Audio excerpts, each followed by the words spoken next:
PM Kisan భూమి లేని కౌలు రైతులకు కూడా పీఎం కిసాన్ డబ్బులు వస్తాయా? రూల్స్ ఏం చెబుతున్నాయంటే, పీఎం కిసాన్ 22వ విడత కోసం లక్షలాది మంది రైతులు ఎదురు చూస్తున్నారు. అయితే కౌలు రైతులకు కూడా ఈ నిధులు అందాలనే డిమాండ్ బలంగా ఉంది. ప్రస్తుతం నిబంధనల ప్రకారం భూమి యాజమాన్యం తమ పేరు మీద ఉన్న రైతులకు మాత్రమే పీఎం కిసాన్ లబ్ధి లభిస్తుంది. ఈ వీడియోని ఎక్కడ స్కిప్ చేయకుండా పూర్తి వరకు చూడండి. అలాగే ఈ వీడియో గాని మీకు నచ్చినట్లయితే మీ ఫ్యామిలీ మెంబర్స్‌కి, ఫ్రెండ్స్‌కి షేర్ చేయండి. వాళ్ళకి ఇన్ఫర్మేషన్ యూజ్ అవ్వచ్చు. అలాగే ఒక చిన్న లైక్ చేసి మా ఛానల్‌ని సపోర్ట్ చేయండి. ఇంకా వివరాల్లోకెళ్తే దేశవ్యాప్తంగా లక్షలాది మంది రైతులు ప్రస్తుతం ప్రధానమంత్రి కిసాన్ సమ్మాన్ నిధి యోజన తదుపరి విడత కోసం ఎదురు చూస్తున్నారు. 21 విడత వారి ఖాతాలకు చేరడంతో ఇప్పుడు అందరి దృష్టి 22 విడత పైన ఉంది. ఈ పథకం వ్యవసాయ ఖర్చులకి సహాయపడటమే కాకుండా రైతులకు ఆర్థిక సహాయం కూడా అందిస్తుంది. అయితే భూమి లేకపోయినా ఇతరులకు భూమిని కౌలుకు తీసుకొని వ్యవసాయం చేస్తున్న కౌలు రైతులు కూడా ఎప్పటినుంచో పీఎం కిసాన్ నిధుల కోసం డిమాండ్ చేస్తున్నారు. ఈ క్రమంలోనే రానున్న బడ్జెట్‌లో దీనిపై ఏమైనా ప్రకటన వచ్చే అవకాశం ఉండొచ్చని ఆశతో ఉన్నారు.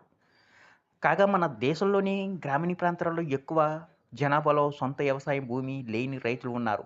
వారి జీవనోపాధి కోసం ఇతరుల భూమిని సాగు చేస్తారు. దీనిని సాధారణంగా షేర్ క్రాపింగ్ అని పిలుస్తారు. ఇక్కడ రైతు పంటలో కొంత భాగాన్ని భూ యజమానికి ఇచ్చి మిగిలిన భాగాన్ని తన వద్ద ఉంచుకుంటాడు. అందుకే పీఎం కిసాన్ 22వ విడత ప్రస్తావన రావడంతో ఈసారి నిబంధనల్లో ఏవైనా మార్పు జరిగిందా లేదా అని దానిపై చర్చ మొదలైంది.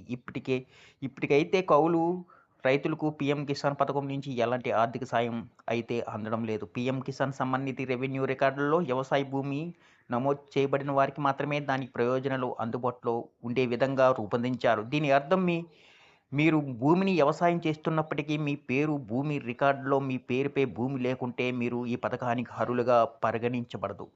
ఆ పుకార్లు నమ్మొద్దు. అయితే ప్రభుత్వం నిబంధనలను సడలిస్తున్నట్లు సోషల్ మీడియాలో వివిధ వార్తలు చక్కర్లు కొడుతున్నాయి.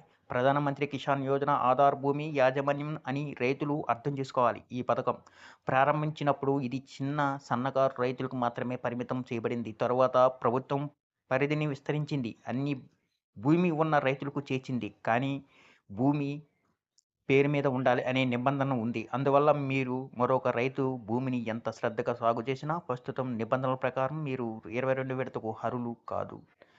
ఈ వీడియో గాని మీకు నచ్చినట్లయితే ఒక లైక్, సబ్స్క్రైబ్ చేయడం మాత్రం మర్చిపోకండి.